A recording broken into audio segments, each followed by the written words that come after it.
Il y a une règle d'or dans le commerce mondial. Ne jamais prendre un marché en otage à moins de contrôler l'approvisionnement. Donald Trump vient de briser cette règle. Et Mark Carney lui fait payer dans l'endroit le plus inattendu qui soit. Imaginez vous arrêter à un guichet un mardi ordinaire. Vous avez eu une longue journée. Vous commandez votre repas habituel. Vous tendez la main vers votre portefeuille et la voix dans le haut-parleur grésillant dit « Désolé, nous n'avons plus de frites ». Ça ressemble à une blague. Un problème localisé. Ce n'en est pas un. Donald Trump a essayé de coincer le Canada.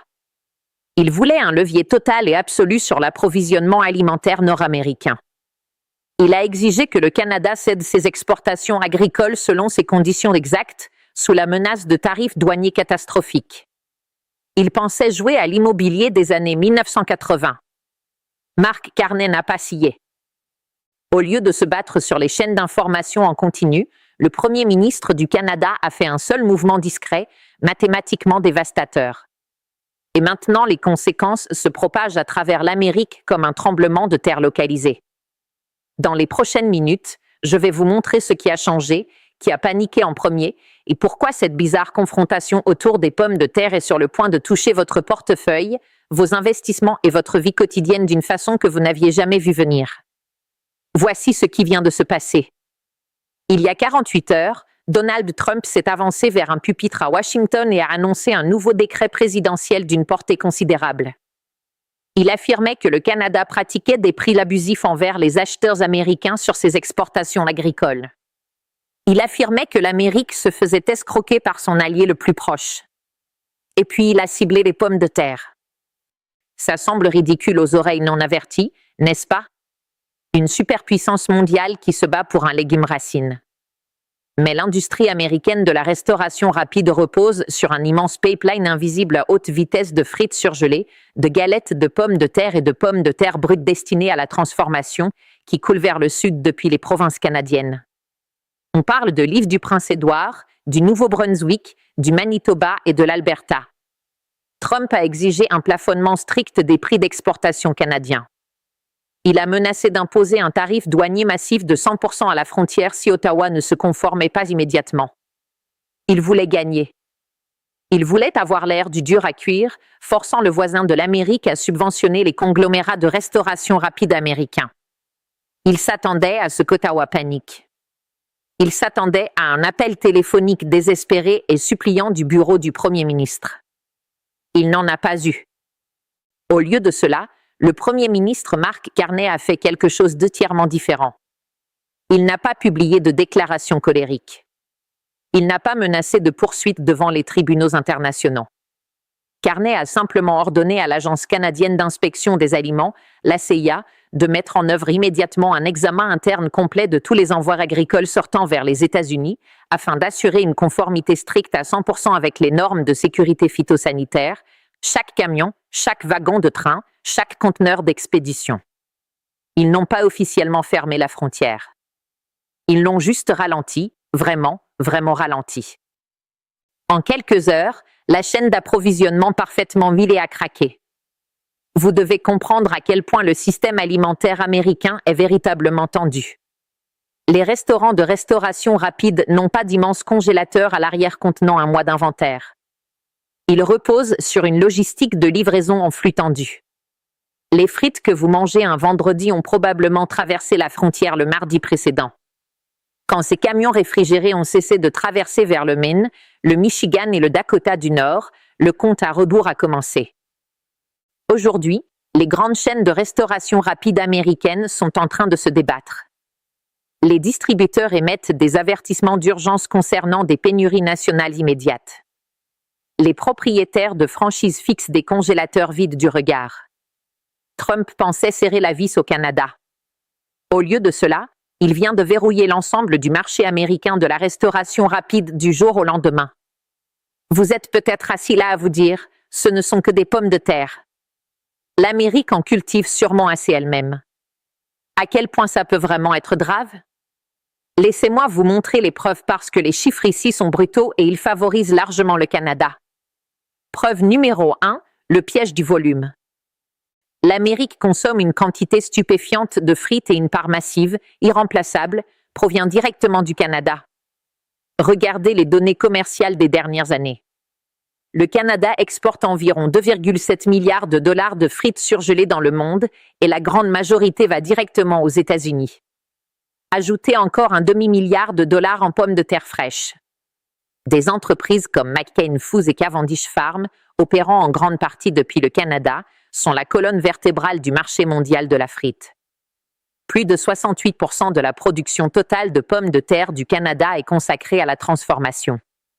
Ce n'est pas une activité secondaire pour eux. C'est une machine industrielle de plusieurs milliards de dollars optimisée pour le service au volant américain.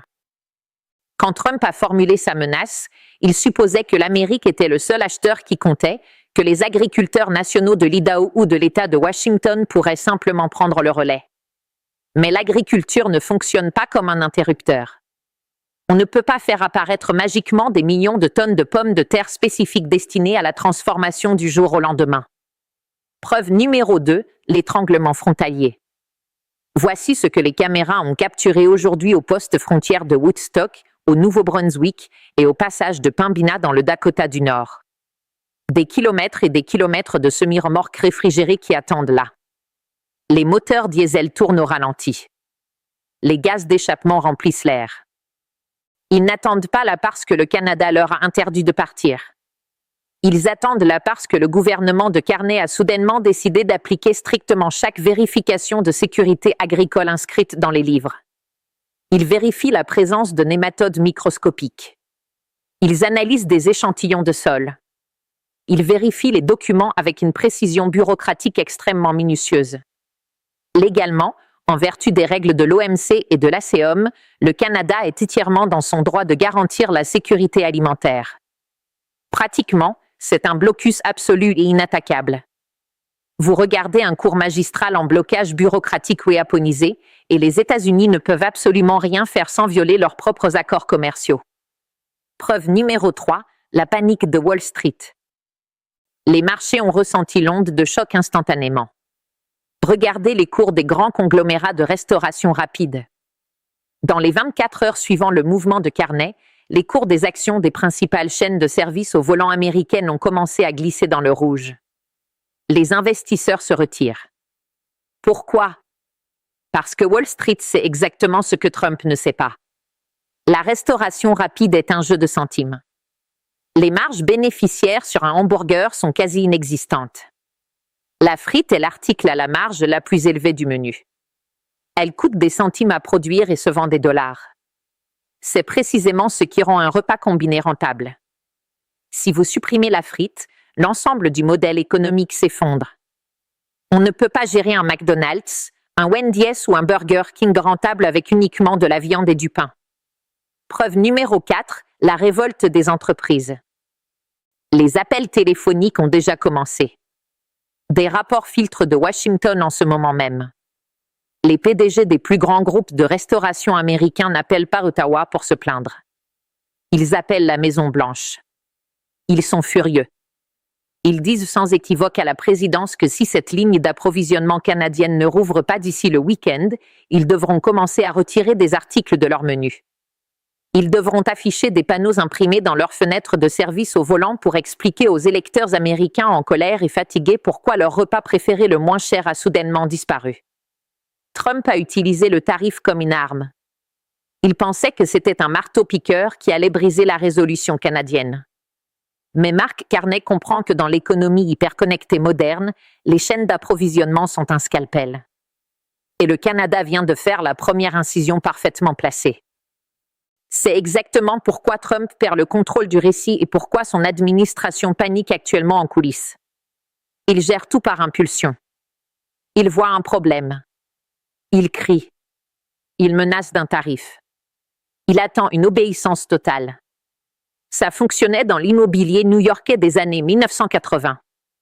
Vous intimidez l'entrepreneur jusqu'à ce qu'il baisse son prix. Ça ne fonctionne pas dans le commerce mondial des années 2020. Trump est piégé par ses propres tactiques.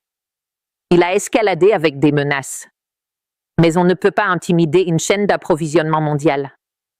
On ne peut pas intimider une pomme de terre surgelée. On ne peut pas négocier avec un légume en train de pourrir dans un camion en retard. Quand il a menacé ses tarifs, les entreprises américaines n'ont pas applaudi son numéro de dur à cuire. Elles ont paniqué. Voici la chaîne de cause à effet simple et dévastatrice que Trump a déclenchée.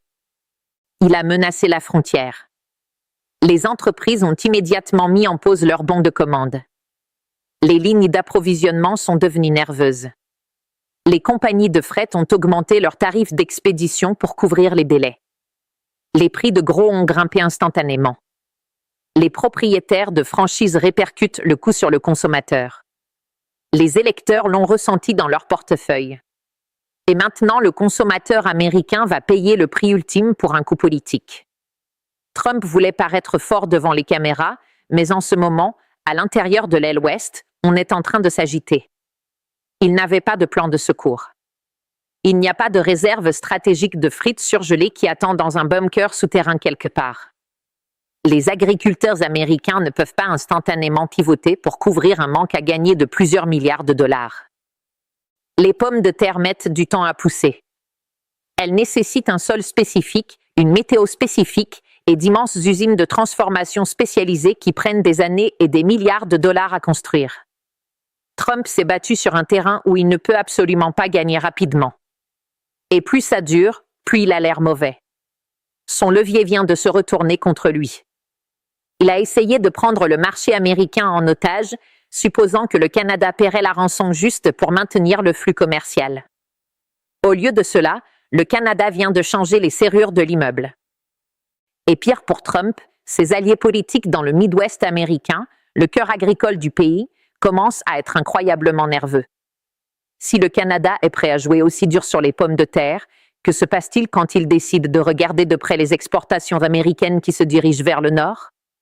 Que se passe-t-il quand le Canada commence à inspecter strictement le maïs américain, le soja américain ou les produits laitiers américains? Trump découvre que dans une guerre commerciale avec son voisin le plus proche, tout le monde saigne. Mais celui qui l'a commencé prend le blâme. C'est là qu'on voit la différence nette, indéniable, dans le style de leadership. Regardez Mark Carney. Il ne se bat pas comme Trump se bat. Vous ne verrez pas Carney Twitter furieusement à 3 heures du matin. Vous ne le verrez pas insulter des gens depuis un pupitre ou faire des déclarations sauvages et non fondées sur les agriculteurs américains. Carney utilise des systèmes. Il utilise des alliances. Il utilise les mathématiques froides, dures et impitoyables des marchés mondiaux. Il transforme la pression en levier. Vous devez vous souvenir de qui est Mark Carney avant qu'il entre dans l'arène politique. Il a dirigé la Banque du Canada. Il a dirigé la Banque d'Angleterre. Il a passé des années chez Goldman Sachs. Il comprend les flux financiers mondiaux, la logistique et les vulnérabilités des marchés mieux que presque n'importe qui d'autre sur la planète. Il sait exactement à quel point l'économie de consommation américaine est fragile face à des chocs soudains et inattendus. Pendant que Trump criait à propos de tarifs à la télévision, Carney était tranquillement en train de décrocher le téléphone pour appeler l'Europe et l'Asie. Des sources affirment que le gouvernement canadien est déjà en train d'accélérer les subventions à l'exportation et le soutien logistique pour réorienter ses envois bloqués. Si l'Amérique ne veut pas des produits agricoles canadiens, le Japon en veut, la Corée du Sud en veut, l'Union européenne en veut. Le Canada est déjà un exportateur de premier plan vers ces régions. Carney est en train de construire un pare-feu autour de l'économie canadienne. Il prouve que le Canada possède une véritable souveraineté tangible. Il envoie un message très clair, très dangereux à Washington. Nous ne sommes pas votre entrepôt. Nous ne sommes pas votre générateur de secours. Nous ne sommes pas votre 51e État. Si vous voulez la stabilité, vous la payez avec du respect et un commerce équitable. Si vous voulez nos ressources, vous respectez nos règles. Carney n'a pas élevé la voix. Il a élevé le coût d'ignorer le Canada. Et les marchés font confiance à Carney. C'est la différence critique. Quand Trump parle, les marchés se préparent au chaos, à la volatilité et à l'incertitude. Quand Carney bouge, les marchés s'ajustent à une nouvelle réalité calculée. Carney joue une stratégie de jeu long. Il sait que Trump a politiquement besoin d'une victoire de relations publiques rapide pour nourrir sa base. Carney n'a pas besoin d'une victoire de relations publiques aujourd'hui. Il a juste besoin de tenir la ligne, de garder son sang-froid et d'attendre que les entreprises américaines forcent Trump à reculer pour sauver leur propre marge bénéficiaire. Il laisse la marmite sous pression domestique de Trump faire le travail à sa place. Vous devez prendre du recul et regarder l'immense tableau d'ensemble ici parce que c'est l'histoire qui change en temps réel juste devant nos yeux. Ce que cela signifie pour vous, assis chez vous, est profond. Même si vous ne vous souciez pas du Canada, même si vous n'avez pas mangé dans un service au volant depuis 10 ans, le Canada touche votre vie chaque jour d'une façon dont vous ne vous rendez même pas compte. Ils fournissent le pétrole brut qui est raffiné dans le Midwest pour mettre de l'essence dans votre voiture. Ils fournissent l'uranium qui alimente les centrales nucléaires américaines. Ils fournissent l'aluminium dans le châssis de votre véhicule. Ils fournissent le bois de construction dans les murs de la maison dans laquelle vous êtes assis en ce moment. Si Donald Trump peut briser la chaîne d'approvisionnement alimentaire un mardi juste pour marquer des points politiques bon marché à la télévision, que se passe-t-il le mois prochain? Que se passe-t-il quand il se met en colère à propos de l'énergie? Que se passe-t-il quand il décide d'imposer un tarif de 100% sur l'électricité canadienne qui afflue en Nouvelle-Angleterre lors d'un gel hivernal? Les prix vont monter en flèche. Les emplois vont disparaître. Des industries entières vont s'arrêter net. Cette confrontation sur les pommes de terre est une sirène d'alarme. Elle signale un effondrement complet du leadership américain et de la confiance mondiale. Les alliances ne sont pas que des morceaux de papier signés par des hommes en costume. Ce sont les fils invisibles et vitaux qui maintiennent vos courses à prix abordable, votre réservoir plein et vos lumières allumées. Trump prend une paire de ciseaux pour couper ses fils, convaincu qu'il peut simplement les renouer plus tard. Et le reste du monde s'écarte simplement. Il regarde l'Amérique s'isoler. Il regarde une superpuissance mondiale se livrer à des batailles imprudentes avec son allié le plus proche, le plus fiable, le plus intégré, pour absolument rien. L'ère où l'Amérique dictait ses conditions au reste du monde sans conséquence est en train de prendre fin. Et Trump est celui qui accélère l'effondrement de ses propres demain. Il y a eu un moment à Davos, des années avant que Carney devienne Premier ministre, où on lui a posé une question sur l'avenir du commerce mondial. Il a dit quelque chose qui était passé largement inaperçu à l'époque, mais qui résonne comme une cloche assourdissante aujourd'hui. Il a dit « On ne peut pas manger un levier. On ne peut pas chauffer sa maison avec un tarif douanier. » Finalement, la réalité surenchérit toujours sur la rhétorique. Trump essaie de nourrir l'Amérique avec de la rhétorique. Carney vient de lui montrer la réalité. Trump n'a pas négocié, il a exigé, et la frontière canadienne s'est simplement arrêtée. Alors, où tout cela mène-t-il? La tension est palpable et le compte à rebours de la chaîne d'approvisionnement américaine est enclenché. Il y a 3 façons dont cela peut se dérouler dans les 72 prochaines heures. Scénario A, la reddition silencieuse. C'est le résultat le plus probable sur la base de l'histoire. La pression des entreprises devient entièrement trop importante. Les lobbyistes de la restauration rapide, les cadres de Wall Street et les propriétaires de franchises paniquées coincent Trump dans le bureau ovale. Ils lui montrent les sondages internes qui prouvent que les électeurs américains vont violemment se retourner contre lui dès l'instant où les prix de leurs menus doublent et où leurs frites disparaissent. Trump abandonne discrètement le décret présidentiel tard un vendredi soir, affirme avoir remporté une concession massive, magnifique et secrète du Canada. Les contrôles frontaliers reviennent à la normale. Carney le laisse s'approprier la fausse victoire de relations publiques, sachant que le Canada a réellement gagné la guerre et sécurisé sa souveraineté. Scénario B, l'escalade. C'est la partie où les dirigeants normaux calment habituellement les choses. Mais Trump ne fait pas dans le calme. Il redouble d'efforts pour protéger son ego. Il ordonne à la patrouille frontalière américaine de commencer à saisir des actifs canadiens ou à fortement taxer d'autres importations.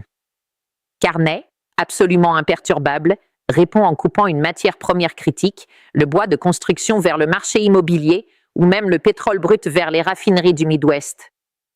Le différend dégénère violemment d'une pénurie alimentaire localisée en une crise macroéconomique totale, envoyant les 2 pays dans une spirale de récession juste avant un cycle électoral. Scénario C, le renversement inattendu. Le Canada décide simplement que les États-Unis ne sont plus un partenaire rationnel ou fiable. Carney signe un pacte agricole permanent de plusieurs milliards de dollars et accéléré avec l'Union européenne et l'Indo-Pacifique. Les chaînes d'approvisionnement canadiennes, l'immense infrastructure de transformation, sont définitivement détournées des États-Unis. L'Amérique perd définitivement sa source bon marché et fiable d'importation alimentaire. Les prix de la restauration rapide aux États-Unis restent définitivement élevés, modifiant à jamais l'alimentation et l'économie américaine. Cette incertitude est dangereuse et en ce moment, personne, pas même à la Maison-Blanche, ne sait jusqu'où Trump est prêt à pousser ce bluff. Nous assistons à un réalignement historique fondamental de l'Amérique du Nord. Donald Trump pensait pouvoir intimider Ottawa pour un titre facile. Au lieu de cela, Mark Carney a exposé la réalité profondément fragile de l'économie américaine. Un mouvement discret à la frontière, un seul ordre administratif, et le marché américain s'est figé sur place. Pensez-vous que Carney est brillant pour avoir protégé la souveraineté du Canada, ou bien ose-t-il Trump de surréagir et de faire s'effondrer tout le système? Donnez votre avis ci-dessous. Je les lis tous sans exception. Et abonnez-vous maintenant si vous voulez la prochaine mise à jour sur cette crise avant même que les grands titres des médias traditionnels ne rattrapent ce qui se passe vraiment. L'histoire va vite. Le jeu est en train de basculer. Assurez-vous d'être en train de regarder.